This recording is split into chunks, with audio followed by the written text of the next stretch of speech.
yange yonna yaliwo. Nga otambulako katono n'otuuka ewa taata n'otambulako katini n'otuuka ewa ssenga weebityo. Naye saabatawaanya kuba natuula ne ndowooza ne ngamba olaba mama wange angobye kati ate olwo abalala. Ne mbeerawo mu mbeera bw'eti Adija. Ne ntuuka n'okuzaala nga sirina yadde owa famire ajja mu ddwaliro lwa nsonga saabagamba nti oba ngenda kuzaala ndi mufumbo. Ew'omusajja omulala yali mufumbo nga mukazi na wa mukwano gwe. Kumanya abantu beekazanga mukazi wa mukwano gwe gwaliko gwayagala. Kati nze kyekyannumanga mubone lwaki yalondayo oyo. Ne ntuuka ne muvaako era ne nkola nga nina omwana wange muto naye nga nkola. Kati nalina boyfriend oyo gwe nkugambyeko. N'atandika ebyo by'okunimbalimba tusobola okubeera ffenna biki. Omugana naye saagala bufumbo ndi mwana muto nga newulira ndi mwana muto. Nga Guy alina omukazi ali lubuto kati nga nze sikimanyi. Nga tamuwa buyambi ate by then nali nkola nga nkolera mu tawuni. Kati ate watuuka otya okufuna omulimu mu tawuni ye nkomye wano ng'ovuddewo oli ne wa mukwano gwo? Yeah, in that period we nabeerera ku ddwaliro ewa jjajja wange. Namugamba ebyobusawo sibyagala kozi ye yali agamba nali mugezi. Naye n'agamba ku ngeri gy'olinamu amagezi bino obiyizi eby'eddwaliro tusobola otutenkanya ne tufoginga empapula eziraga nti at least wakoma mu senior 4 n'oyiga eddagala n'obiyigira ddala. Ne mugamba si kyenjagala sibyagala mutima gwange nga mpulira sibyagala eby'obusawo. Kati ne muganja amuweereza ebifaananyi ng'ali bwereere. Kati nga bwe mubuuza Guy nga bwe mubuuza ani oyo abeera akuweereza ebifaananyi ng'ali bwereere kuba nali nabba essimu ye nteekamu password fingerprint yange nga tamanyi. Kati bwe nagisaamu nga ye tamanyi ngeri gye nzigula ssimu ye.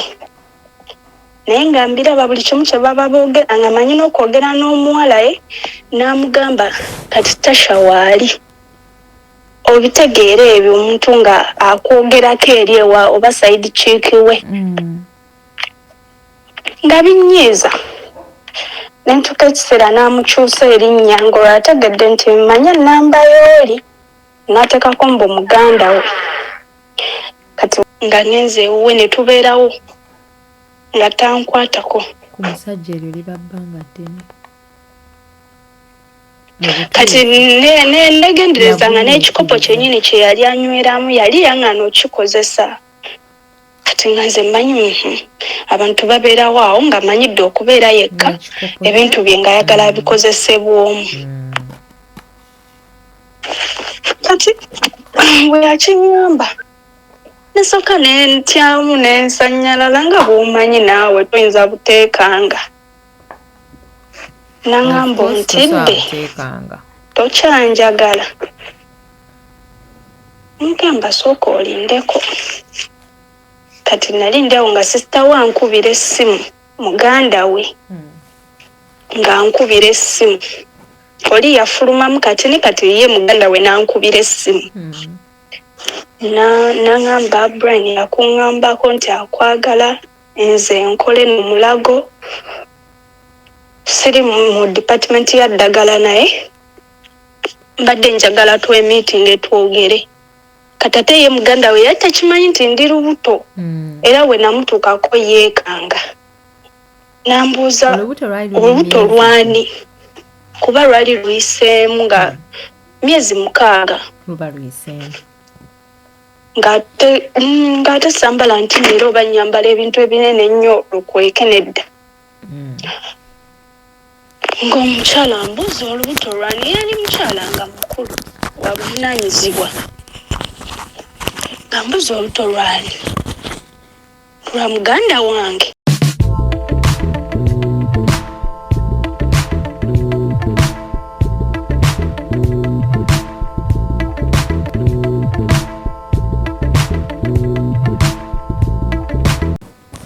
right, bana abatulaba ku HK Media. Today we have a guest. Siri mu camera, but this guest ali mitala wa Mayanja, and I want us to hear from her.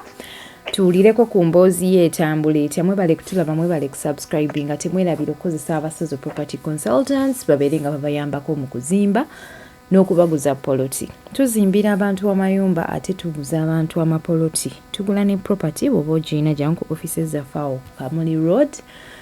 Ojja kuba otufuna ekireka awo Kamuli Road, ojja kuba otufuna bulambalamba ba London UG batuna electricals, nga zino electricals nungi nnyo za mulembe nnyo. Abantu abayingira ennyumba empya n'abalina ennyumba nga mukoye ebintu ebikadde, faani, pako, rice cookers, ebyuma ebyoza engoye, aba London Quality UG bwe bali okubeera nti bakubeererawo.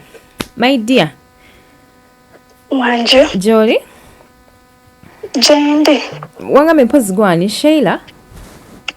Nedda, yenze Natasha. Natasha, how are you? I'm good, how are you? I'm fine. Nice to hear from you. Natasha, waratuuka? Oli mu nsi ki? Ndi mu UAE. Oli mu UAE, okay, fine, no worries. Ffe kwe tuli okukuwuliriza olunaku olwaleero as you share your story with us. Yeah. Yeah, kakati Adija. Nali nkyali mwana muto. Si muto nnyo neera nali nkyali muto. I was 17. Nalina boyfriend. Oyo guy nga mwagala nnyo. Tutuuka ekiseera twabeerawo like for 1 year. Yeah. Netutuuka ekiseera guy netufunamu obutakkanya lwansonga ye yali mukulu ku nze. Guy yali 25. Nga nze ndi 17 nentuuka nga bankuba n'ewako lwa guy oyo. Nentuuka ne mwesonyiwa ne ngamba kimala. Kati mukwandibadde ng'okumwesonyiwaawo nga nkuliridde. Kati at 16 wali tosoma? I was 17. Wali tosoma? No. Why? Ebyokusoma kwange byali bizibuzibu. Kuba nasoma nentuuka mu P7 neera nasomeranga ku bursaries. Olwokuba nti nali mugezi. Ewaka tetwalina bulungi ssente. So bwe natuuka mu P7 ebintu ne bicyankalanamu awo, ssente ne zibulira ddala. Nga ne mami akatono ke yali asobola nga takyasobola. Ne mbivaako. So bwe nabivaako ne mbeerako awo nina jjajja wange musawo. Ne mbeerako ewuwe ne njiga eby'eddagala just kubeerawo kuba ko sinali sisobola soma busawo according to my level. Ne mbeerawo nentuuka ekiseera nga bumanyi omwana omuwala atalina byakukola, tosoma, tolina bikeepinga busy. Of course ebyokufuna boyfriend oba obisuubira. Nentandika effujjo clubbing. Kati oyo jjajja n'atuuka ekiseera n'abimanya. Nangoba ng'asaaga n'angamba tambula onvire ng'omuzadde yenna bw'ayogera ng'anyiize. Nentambula ne muviira. Kati gw'ova ewammwe ng'ogenda wa? Really? Nalina mukwano gwange kyasinga n'okungobya ewaka tekyali kya clubbing kuba yankubanga already nga nkubira clubbing. Ebyo ebiseera nga siri nnyo byaba boyfriend naye nga effujjo lingi. Kati nalina mukwano gwange yajja nasuula ewaka. Yali muwala. Nga tutambula nnyo naye. Kati ko yajja ne tugenda mu club n'asuula ewaka. Kati agenda okera ku makya ng'ayambadde engoye zange. Ojjajja wange n'amulaba kuba ye yali tasuulawo ng'asuula waka. Twalina main house, twalina n'eddwaliro. Kati nga nze nsula ku ddwaliro n'abasawo. So bwe yajja nali simusuubira. Kolo yakeera okujja. N'alabona omukwano gwange ng'ali mu ngoye zange. Nambuuza ani yagambye okuleeta omuntu ewaka nga sikkiriza ng'omuzadde yenna. kuba yabiwuliranga nti waliwo omuwala anyonoona, waliwo omuwala ajja ewaka n'antwala mu kilaabu biki. Kati mu kunyiiga n'aŋŋamba tambula ogende waba oyo omuwala gy'oba obeera viira, osusiza effujjo ne bwe nkukuba towulira. Nange nenkwatamu ebyange ne ŋŋenda ewaba w'omuwala cause baali bammanyi, maama we yali ammanyi, ne tumulimbalimba awo ne mbeerawo k'ewaka waabwe for something like 2 months, 3 months. Kati nalina boyfriend oyo gwe nkugambyeko, n'atandika ebyo by'okunnembalimba tusobola obeera ffenna biki. Emugamba naye saagala bufumbo, ndi mwana muto, nga nneewulira ndi mwana muto. Nga Guy alina omukazi ali lubuto, kati nga nze sikimanyi, nga tamuwa buyambi, ate by then nali nkola nga nkolera mu tawuni. Kati ate watuuka otya okufuna omulimu mu tawuni yet nkomye wano ng'ovuddewo oli ne wa mukwano gwo? Yeah, in that period we nabeerera ku ddwaliro ewa jjajja wange. Namugamba ebyobusawo sibyagala cause ye yali agamba nali mugezi, naye n'agamba ku ngeri gy'olinamu amagezi bino obiyizi eby'eddwaliro tusobola otetenkanya ne tufojinga empapula eziraga nti at least wakoma mu senior 4 n'oyiga eddagala n'obiyigira ddala. Ne mugamba si kyenjagala, sibyagala, omutima gwange nga mpulira sibyagala ebyobusawo. Kati ne mugamba njagala kukolayo ka koosi, n'antwala okuyiga enviiri, naye nga nazo sizaagala kuba nakiteekawo nga kyekwasa aleme kunsomesa biri ebyobusawo kunnemerako. Ne ŋŋenda okuyiga enviiri ne njigirayo n'enjala, ebyo byo nga mbyagala ebyenjala, masaagi. Kati kwe kufuna omulimu eyo mu tawuni nga gwa njala, nga nkola enjala. Kati we yangobera ewaka nga already nkola mu tawuni. Guy nga bwe nfunanga ssente nzimuwa, nze nga ndi musiru nga bwe nkola ssente olw'okuba mwagala nga nzimuwa, zonna nga bwe mba nzikoze nga nziwa Guy. Ng'omukazi we amanyi n'okkuba essimu, n'amugamba oba njagala kgenda mu ddwaliro, n'amuvuma nga nze nkwata ssente nga nziweereza omuwala. Omuwala ono yali akimanyeko nti gwe ne bbaawe muli mu laavu? Ng'akimanya ate nga mmanyi, ate nga nze simumanyi, naye yali amumanyi nga ne waffe amanyiyo. Kati luvannyuma nnyo ng'olwomaze omumutegeera omwana nti gy'ali mbadde muweereza ne ssente, luvannyuma nnyo nga mmulaba ewaffe ewabatata bange e Nansana, nga mmulaba nga nakyali waabwe mukwano gwabwe, ne ndyoka nkimanya nti ekitegeeza Guy bulijjo na mukwano gw'abatata bange kyebava baamuŋŋaananga, kuba baamuŋŋaananga. Natuukako n'ekiseera nga baŋŋamba oyo Guy wakwana nga tokkiriza kuba tukimanyi akwanakwana. Ne mbagamba sijja mukkiriza, naye ng'olwedde ffe tweyagala. Kati ne ntuuka ekiseera Guy ne mwesonyiwa nga ndaba annumya nnyo omutima, ng'abeera nnyo n'abawala, kyokka nga nze ye gwe nina yekka yekka. Ne ntuuka nange ne nfunayo Guy omulala, nga bwe neesonyiwa ono mpola mpola. Naye Guy gwe nafuna nga simwagala, nga muggyako bujja ssente, nga takimanyi. Kati we natuuka ne nkyankalana n'ono Guy, naye yali ankubya kibooko bukubya. Ng'olwo navaayo eri ewa mukwano gwange gye nali mbeera, n'enzira eno ewa batata bange nga gye mbeera, naye nga mbalimbalimba ne mbaddukako.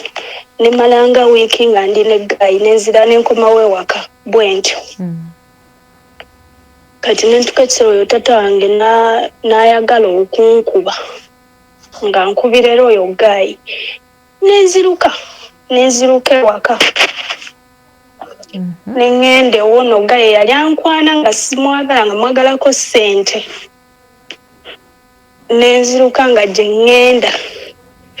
Bwe natuukayo so kitegeeza wali olinawo bagaayi babiri mu kiseera kyekimu? Natuuka ekiseera nenfunayo nogaayi omulala ng'onanumya nnyo omutima, nembeera na babiri naye nga buli waŋŋamba tugende mulabe nga neebuzaabuza. Kati kwolwo bwe nadduka ne mukubira essimu ne ŋŋenda ewuwe ne mulimbalimba nti nzize kukulabako naye nga nziruse waka. Ne ntuuka nga bamunoonya bamusibe mbusima yange ayanzirusa yampamba buwambi kati ate nga nze saagala abimanye kuba olwedde nali sibimugambye ebifa ewaka ng'amanyi najja mulabako.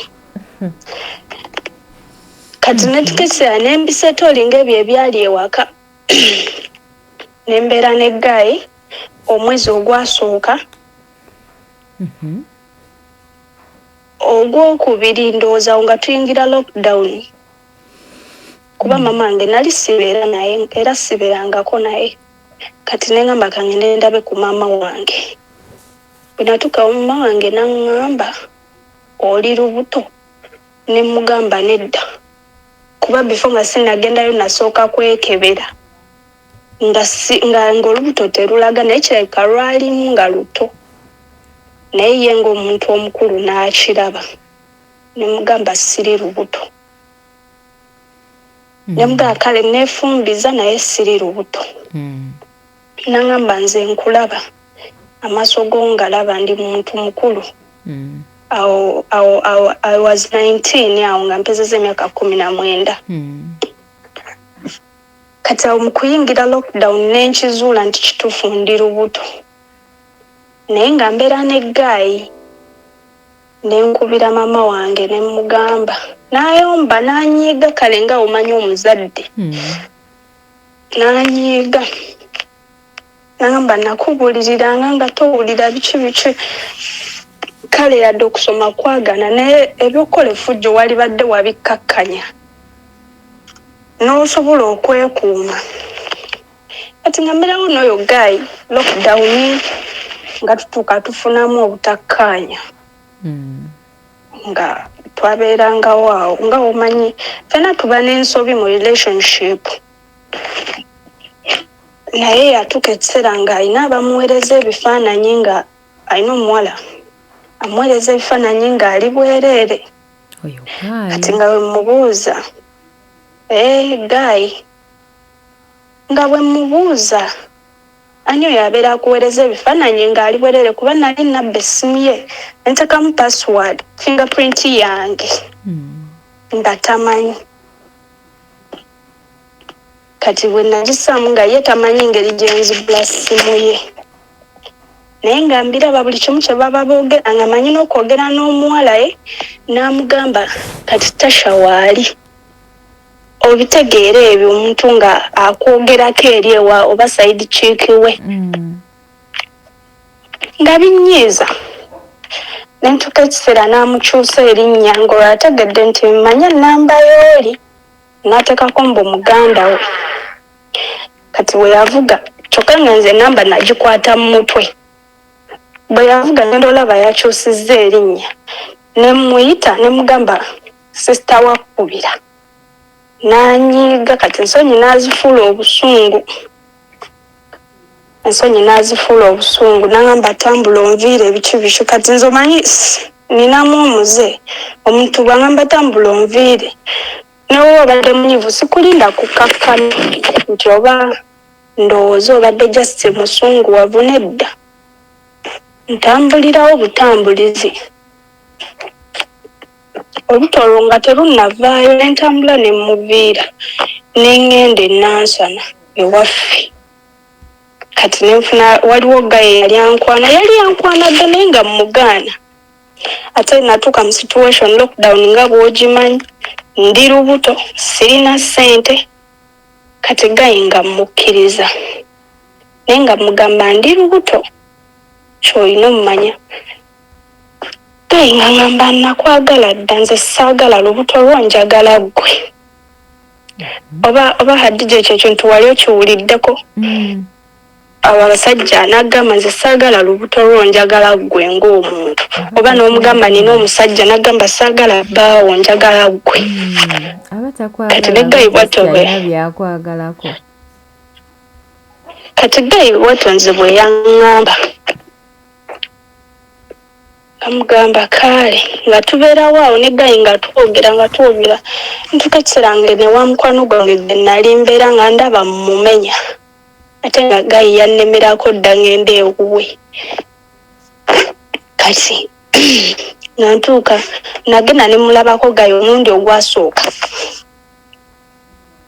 ne twogera n'agamba nina kye njagala okugamba naye simanyi oba we nakigamba nasigala onjagala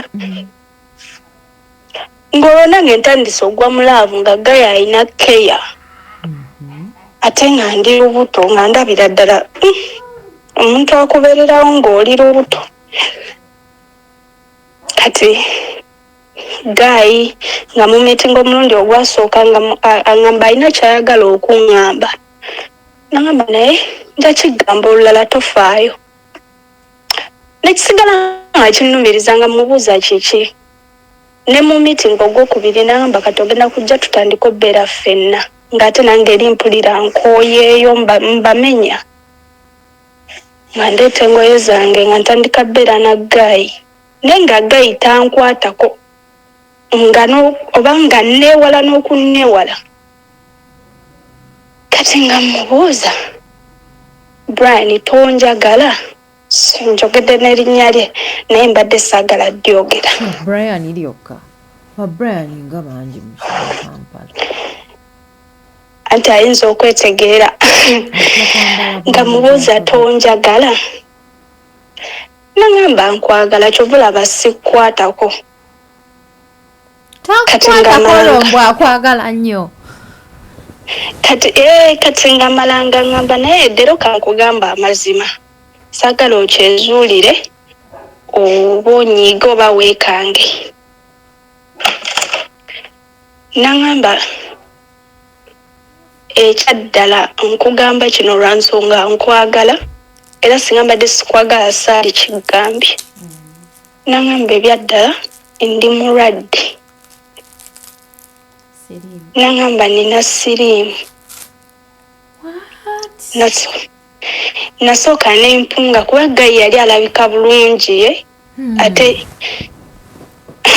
sifunangako nakirowoozo kale kimugamba nti oba tugende twekebeze oba neyenyini nanyini lubuto nga seekebezangako naye ne gayi wange oli eyasooka nga seekebezangako naye kati nasooka nendowooza bingi awo saawa eyo ng'akiŋŋambye nga tannazzaako kirala nasooka ŋŋamba kati sikebezangako omuntu yenna kati nono singa mbadde siri lubuto gamba nti oba mbadde nti okwegatta naye nti olw'okuba ndi lubuto naalibadde neegatta naye ku bbanga lye tumaze nga simukebedde nga teri kyunjuna naye nga musula mu nnyumba emu yes twali tusula ku buliri bwe bumu nno mwasula ku buliri ebbanga ki nga teri kwekwata twamalawo 2 weeks nga ngenze ewuwe ne tubeerawo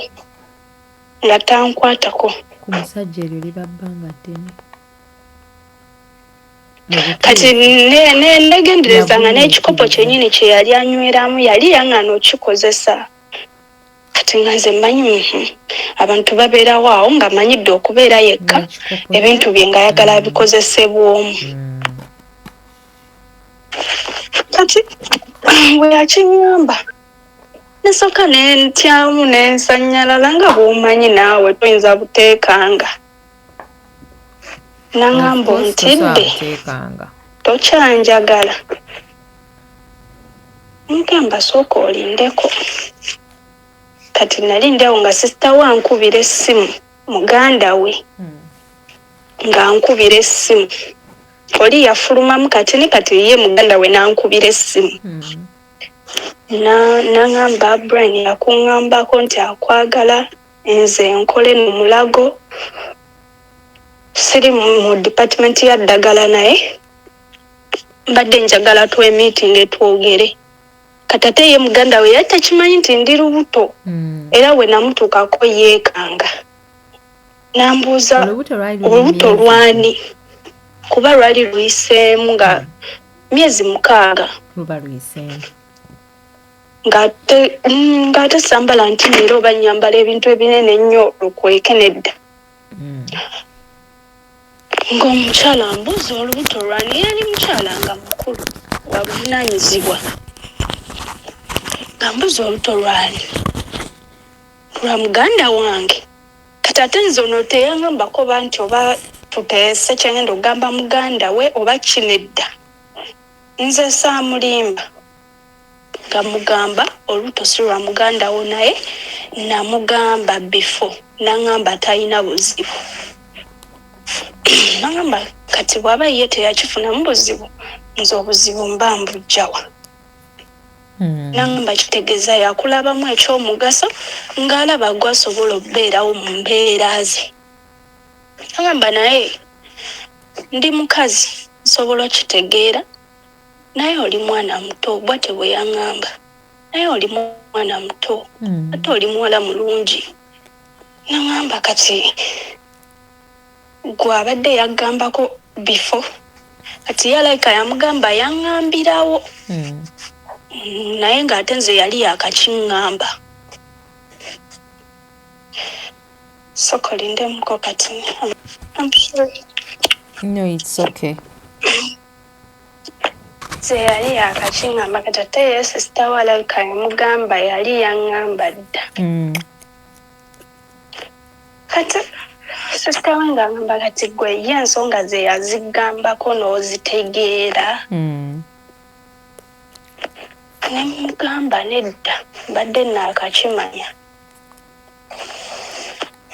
naŋŋamba kaakati bw'oba osobola okigumira mbadde njagala twogere bw'omala okuzaala otandike empeke za peepu musobole okubeerawo nga musobola n'okuzaala nga musobola n'okwegatta naye gwe obulamu bwo bwonna oba oli ku peepo kuba yaŋŋamba oba oli lubuto tosobola zikozesa empeke z'amaanyi kati awo oba oneetangira otya okulufuna oba oneetangira otya ng'ate mwebaka n'omusajja anti yaŋŋamba fonnaawo omanyi kale nalabanga ekyobutemu ye kye yali ayogera nga ye olw'okuba oba situation si ye yagirimu olw'okubanga olowooza yali muganda we kati nze kye nalowooza kuba yaŋŋamba fonnaawo nga womanyi mubeera mwenna kiyinza obuteewalika kati musobola okukozesa protection naye nga seriously nga Hadija ng'otegedde nti omuntu mulwadde kankubulireko n'okwambala ne bw'ayambala oba otya tosobola mwesiga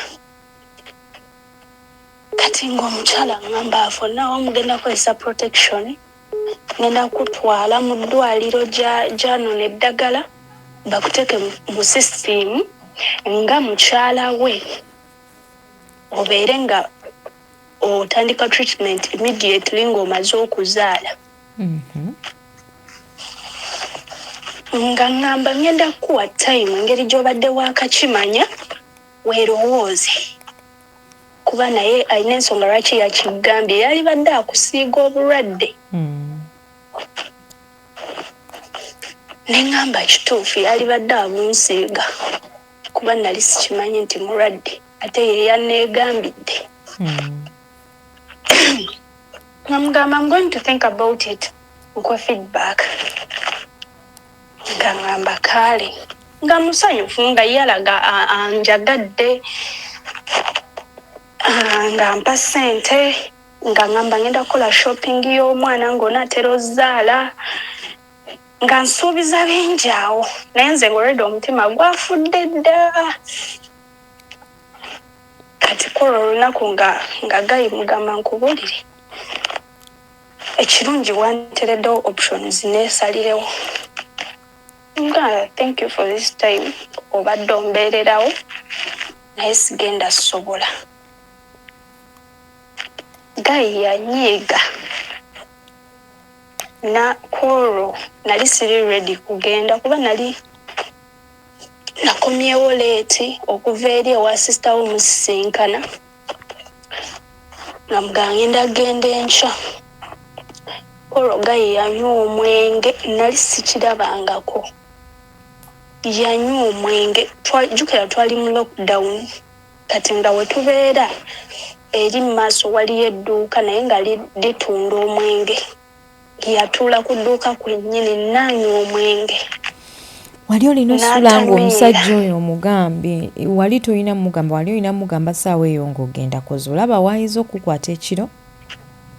Ebyaddala nali staaka. Yanywa omwenge naye teyankwata.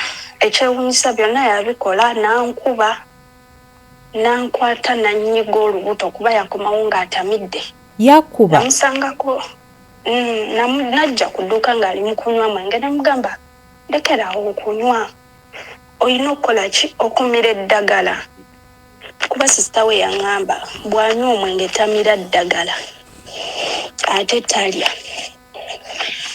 Ne mugamba olina okumira eddagala, tonywa, lekeraawo, kyonyweddeko kimala. N'aŋŋamba kati nno ggwe olabika tokitegeera. N'aŋŋamba ggwe olabika tokitegeera kwagala muntu nga takwagala. Nanywa ne muleka nengena ne neebaka, nali nkooye. Kati n'akomawo, nze nawulira muntu kuggula luggi nga mbikkula, abikkula blanket, n'ensooka ne neeraliikirira ne ŋŋamba woowenze agenda kunkwata bukwasi, sinza atalinaamu maanyi. Teyankwata, abula yabikkula blanket n'atandika okuyomba. N'atandika, ng'oyomba otya ng'omuntu takuddamu, tolaba ng'aba akufudde mu ssiru. Namugamba naye kiki, olina buzibu ki? Weebake, kuba sisita we yali yaŋŋamba eddagala asobola okkeera n'alimira bw'aba atamidde nnyo liba libi ku mwenge. Nga weebake, nga nze nfa kimu ku kya ddagala. Nga weebake, ojja mmira eddagala enkeera. Yayomba buyombi. Kati ondaba ng'omulwadde, kati ompisa ng'omulwadde. Era yali mulwadde. Natandika obuyisayisaawo. Kati awo n'aŋŋamba n'amazima, kuba yali yaŋŋamba obulwadde amaze nabwo omwaka mulamba. Mbu amaze omwaka mulamba ng'amira eddagala. Naye mbu bamusiga oba omuwala gwe yeebaka naye yamusanga mu bbaala, something like that. N'aŋŋamba n'amazima, n'aŋŋamba nakulimbye n'okulimba, obulwadde mbadde naakabufuna just in 3 months we nakizuulira. Ne ntandika eddagala. Kyokka yali yaŋŋamba mbu amaze waniya ku ddagala. Ne ŋŋamba ono sijja musobola. Nankwata nanyiga olubuto. N'aŋŋamba njagala luveemu we luba lwe lukwewagisa. Bwe luba lwe lugaana obbeera nange olw'okuba ndi mulwadde. Sawa, omanyi nga tuli mu ssaawa mmeka eyo? Ssaawa zaalinga 8, tuli mu lockdown. Ngamba leero luno nfudde. Banayimba baffe baali ba Congo tebategeera Luganda. Nensooka mpoggana, anyiga olubuto nga nkutte, omanyi omuntu ng'akuvudde mabegaye, n'akukwata bw'ati n'akunyweza. N'anyiga, nentukisa nga mpulira sikyassa. Ne neerwanako ne mukwata ne mukuba ekigatto ekyali awo okumpi n'enziruka. Nga manyi n'olubuto lutandisa obuliidinga naye saafuna yadde obuzibu. Nentambula ne muviira kulwo n'ensula ewa baneiba n'enkeera ku makya. Nali nfuluma nga naye wuuyo afulumayo.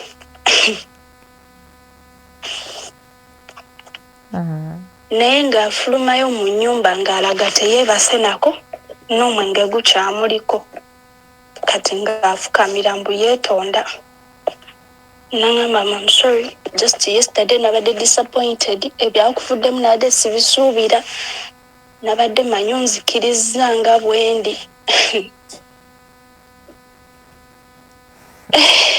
Sooka nsoberwawo. ebyaddala nga siina kyenzizaako. Hadija kye nalina okukola, nali ewa mama wange ntyayo naye nalina okugendayo kazi nga ndaba ndi ku kisenge siina wakudda. Nengenda ewa mama wange naye mama wange yali akyalina obusungu bwe era we natuukayo yangoba kyekyaddala. Yangoba nawe mbatambula onviire nga mmanyi asaaga kati kwoyo ye nalemerawo kuba nze omuntu bwangoba ngenderawo. Naye nalemerawo. Manyi mama wange mukambwe kyekyanemesanga okubeera naye era sikuze naye lwa bukambwe. I'm so sorry. Naye kwolwo saamutya kyekyewuunyisa. Nagamba yamanya akole kyakola oluuto nalufuna tekikyaddayo. Nennemerawo ennaku 3.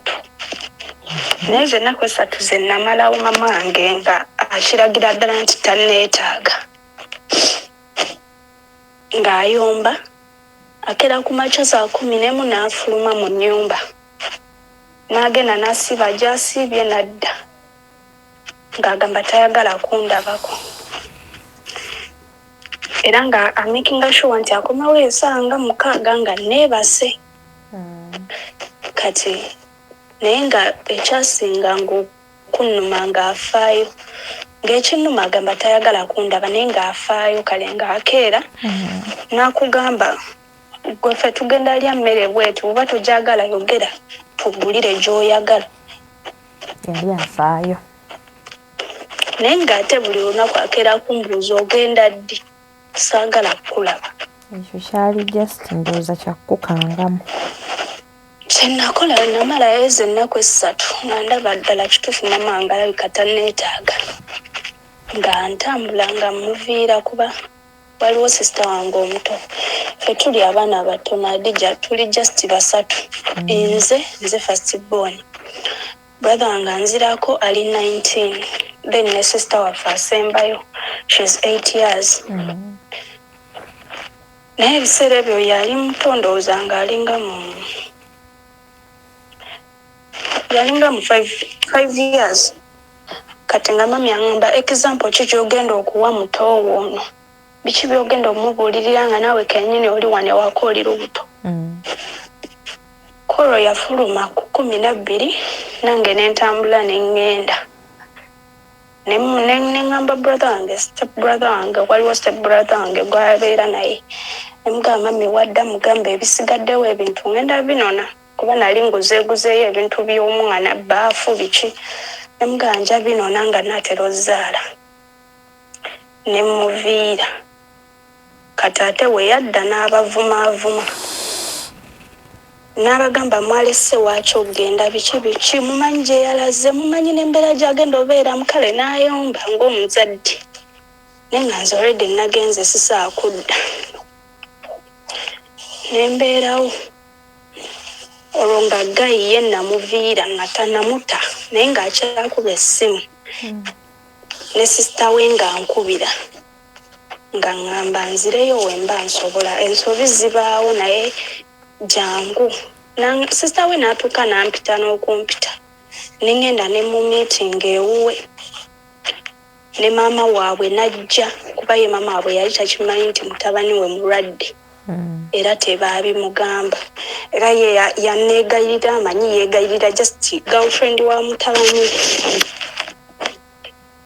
Maama we nanneegayirira n'agamba woba oyagala nja kukolera ne bizinesi obeere ne mutabani wange kuba alabika akwagala olaba atuuse okukulemerako. Kati ye mukadde saayagala mukanga. Namugamba mukadde kankirowoozeeko. Nga sisaamugamba nti oba mutabani wo mulwadde. Hadija nembeerawo mu mbeera bwetyo. Nga ne tata omwana yennyini tamanyi bizibu byempitamu. Kuba ye yali yanta. Kati yeekomyawo awo ng'olubuto luwezezza emyezi 8. Tata w'omwana kwe kutandika obbeera ng'afaayo naye nga byempisemu byali bingi. Nga nsula n'okusula nga siridde ate nga ndi waffe kuba we nali nga almost famire yange yonna yaliwo. Nga otambulako katono n'otuuka ewa taata n'otambulako katini n'otuuka ewa ssenga weebityo. Naye saabatawaanya kuba natuula ne ndowooza ne ngamba olaba mama wange angobye kati ate olwo abalala. Ne mbeerawo mu mbeera bw'eti Adija. Ne ntuuka n'okuzaala nga sirina yadde owa famire ajja mu ddwaliro lwa nsonga saabagamba nti oba ngenda kuzaala.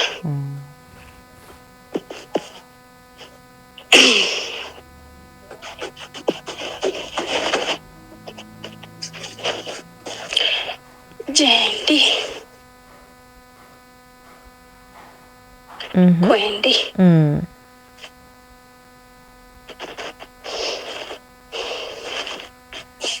Are you crying? Wanje. You are crying? Nedda ebyo kati biri mu past natuuka n'enguma. Anti ndaba osirise oyinamu byokola. Ndi mu kukola naye nga bwe njogera sirina buzibu. Okay. Just nayita mu bingi ne ntuuka Hadija nga n'omusajja yennyini neegomba okuddayo ewa taata w'omwana wange. Naye ng'ekyaddala ye namulina naye nga simwagala ge mazima. N'okufuna olubuto lwe era nali simwagala. Just ndowooza tugamba oba mbeera ye yantwalayo. Naye natuuka ekiseera oba nali oba lubuto oba buto simanyi. Natuuka ekiseera ate nga mwagala ng'awo olubuto lukuze. Ne ntuuka ekiseera nga njagala kubeera waali. Era natuuka we namala okuzaala. Kasita yeegayiriramu katini teyeegayirira na bingi yeegayiriramu katini nangamba komawo ewaka. Nenzirayo. Neera nalaba nga stiru byemu yadde yali yeetonda. Ne ntuukayo ng'era yembeera y'emu omuntu oyo omu yatwawula ng'akyaliwo. Omuwala. Omuntu y'omu yatwawula nga akyamuweereza message. Ate nga ne baganda be bennyini nga bamuyita mulamu. Kyokka ng'omuwala yali mufumbo. Ew'omusajja omulala. Yali mufumbo nga mukazi na wa mukwano gwe. Kumanya abantu beekazanga mukazi wa mukwano gwe gwaliko gwayagala. Kati nze kyekyannumanga. Mubone lwaki yalondayo oyo. Ne ntuuka ne muvaako era ne nkola nga nina omwana wange muto naye nga nkola. Kwe kufuna ssente ezasooka ne nkola pasipooti yange ne ngenda e Saudi. Olwo ne ntandika okweyiiya mpola mpola ng'omuntu nga nkitegedde nti kati wano fayini nazaalawo naye tewali future. Kuba nze kuva dda nali mukozi nga nkimanyi saasoma nina bbeerawo na kukola. Era ne njiiya ssente ne ntandika okukola. Nakati omwana wange asoma naye era buli kimu nze. Naye ng'ate taata we gy'ali sigamba nti oba taliiyo. Sigamba nti mufumbo muvubuka muto. Ye just kyalaba kiri kimu nti bwaddamu okulaba oba okulaba ekifaananyi kyo nga ddamu yeeyogeza mbu tuddiŋŋane. Naye nga n'omwana gy'ali eyo nze amulabirira.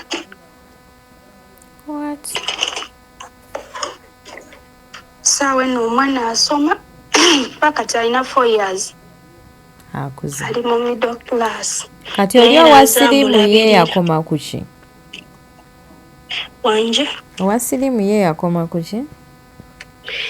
Yaddamu n'ankubira amasimu nga anvuma nga ntiisatiisa naye nga nze mmanyi kuba yali enamba gy'akozesa nga sigimanyi kati ne ndowooza abakazi b'ono tata omwana wange kuba yanvumanga ebintu nga manyi omuntu okuvuma ebintu ng'abimanyiye ng'abikumanyiiko n'agamba ebintu by'amanyi n'akuvuma buli kimu ng'akimanyi kati nze olw'okuba oli yayogeranga n'omuwala n'amugamba nti oba takyali wano oba biki ng'amugamba ebinkwatako nze ne ndowooza oyo omuwala yantiisatiisa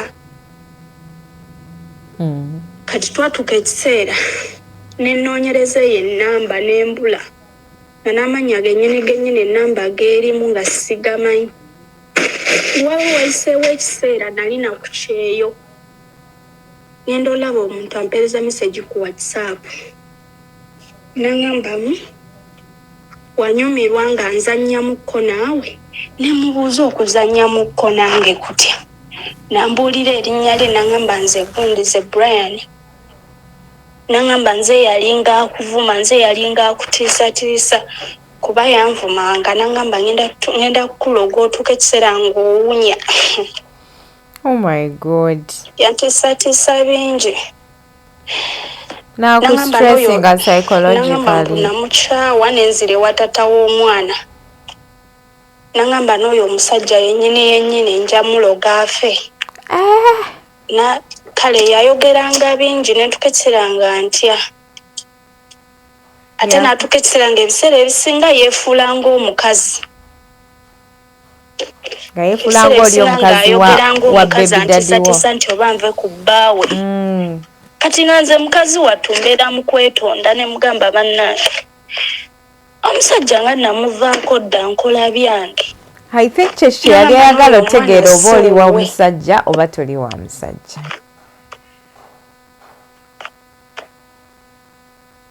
Ndoza kye yali ayagala. Ye gali kye yali ayagala mukkirize nga bw'ali naye ye teyamanya omanyi omuntu oba gwe ekintu okirimu olowooza kyangu ye kye yali ayagala mugambe tekirina buzibu tusobola okubeerawo mulage nti talina buzibu naye namugamba sikulinaako buzibu sigamba nti oba nkuwalana nti oba olw'okuba oli mulwadde kuba kya bulijjo kale namunyonyola ng'omuntu ategeera namukwata bulungi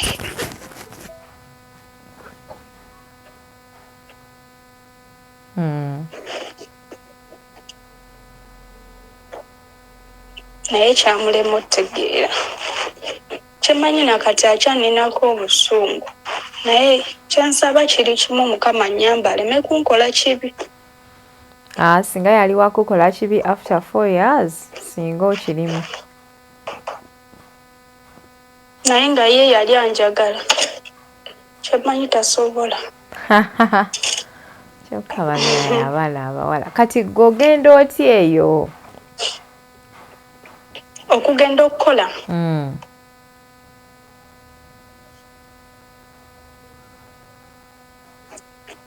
hello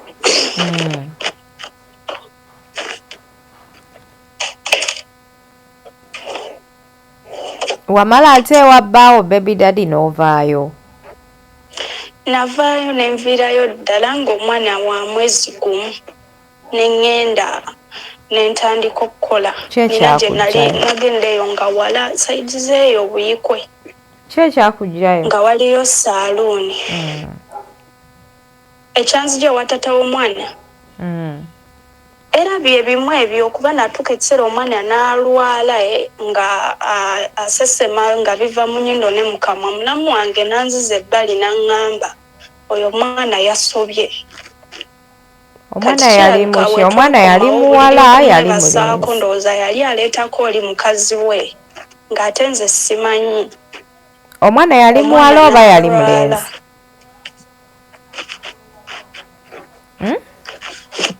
Omwana wange yalwala kati sayini zonna kuba nze nali sibimanyi naye nga mulamu wange abimanyi.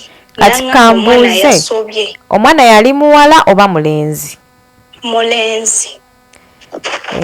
Awo kitaawo amusobya naye omwana okusesema okuva mu nnyindo ne mukama olumu eba mpewo nga tomubise. Eba mpewo naye yatuuka n'alwala nga tetubitegeera nga si kusesema kwokka.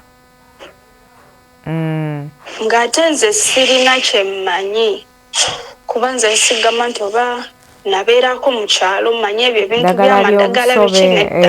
Kitegeera. Kati ye mulamu wange ng'abimanya ate nga nsinga nako. N'agamba omwana yasobye. N'agamba naye taata we tomugamba kuba kye mmanyi ye yamusobezza. Kitegeeza mulamu we yali alina bingi by'amanyi ku muganda we. Yali alina bingi kuba era be bamu be baatijjisanga n'oli omuwala nga bamuyita Muula. Kyokka nga nange bwadde eno nga neesekezaako. Ng'ebyo binnyiiza. Kutegedde bulungi. Omwana we nategeera nti omwana yasobye nina mukwano gwange yaŋŋamba nti alinayo omulimu eyo ebuyikwe naye nga wala nga kyalo. Naye nga ndaba okusinga obeera omwana wange abeere ng'asoba buli ssaawa tomanyi ayise gy'ayise akutte ku bakazi ate nga bwadde atuukira ku mwana. Ne mbyewala ne ŋŋamba kanveewo. Ne ŋŋenda ne mbeerayo paka omwana wange we yaweza omwaka mulamba nga bwe nsonda obusente ne nkola passport. Kati ne nkomawo wano ewa taata w'omwana just for 1 month nga process olwo etambula nga neetaaga ewantu okumpi ew'okuva bino okugenda ku ofiisi. Ne mbeerawokko paka kutuuka kugenda Saudi. Naye na mama wange yamala n'ankubira essimu n'ayogera nange ebyaliwo nga ndi lubuto. N'agamba omwana muleete. Era kati ssaawa eno ali wa mama wange. Ali bulungi kuba nali manyi oba mama wange tanjagala oba omwana wange tamwagala. Yali disappointed ng'omuzadde naye ndowooza yamala n'akikkiriza. Nange namanya ensobi zange kuba ye yaŋŋamba omwana talina musango just gwe yali omulalu. Era kati ssaawa eno ali wa mama wange amuyita na maama kuba gwabadde naye ebbanga lyonna.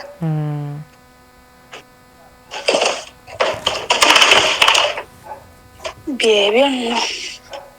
Bannaye mukyala mu byonna bye mpulidde wawonera ddala okufuna obulwadde. Zino saamukereza biki?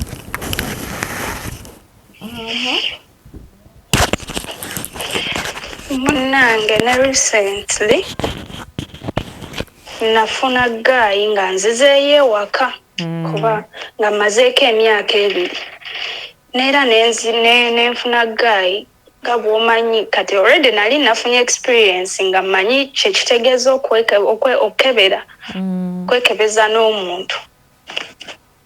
Gaayi namukebera twagenda mu ddwaliro ate namutwala mu lyange lyemmanyi sirirye kuba namugwako na bugwi. Ne twekebeza bulungi nga talina bulwadde. Kati ne ŋŋendako lumu nali wuwe andeseewo ng'awo omanyi abawala twefulukuta simanya ng'awo olongoosa. Nali mu kiyungu ŋŋenda okulaba kakkabada ng'eddagala nga nnengera akakebe naye ng'akakakebe kali wala kalaga baakakweka. Ngenda osomako ŋŋenda ku Google nga peepu. Ne ndimubuuza nga ntidde kuba natya nnyo okumanya natya.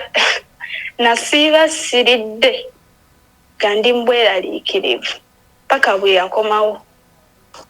Ne mmubuuza lino eddagala lyaki naye fulambu yeekanze nnyo ng'alaga talimanyiiko. Ate liba lyalimbalimbaawo.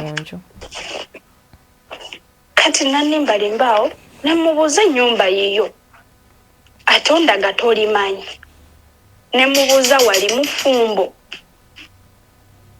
N'aŋŋamba nedda nina brother wange gwe ntera obbeera naye kati alabika oba yajjako wali eno ne mukazi we alabika ye yalirekawo. Nenekengera ate nga yo already nali namukebeza. Kati wamukebeza ye yali talina bulwadde. Yali mulamu bulungi kuba namugwako na bugwe. Naye yasooka gaana.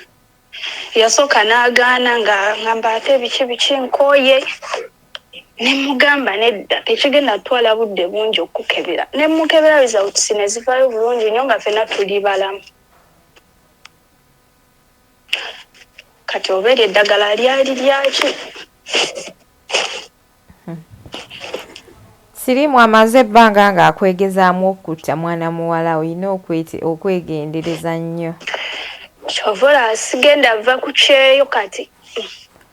Ate lwaki? Kubanga abaana abawala tulina oyiga okukebera abantu nga tetunnaba nagenda wala nabo. Kuba nze oyo yasooka yali badde yabunsiiga nga na wano siriiwo kuba yali waddembe okikola.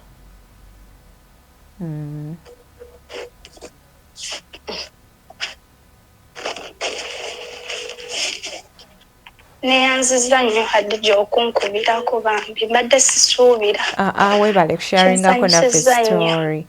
Ya nze nkubira abantu buli alina emboozi mwetaaga nnyo. Nina n'ebirala naye byo byaluddako ndowooza nja bikuwa oluddako kuba byo bya buto. Bya dda nga nkyali muto.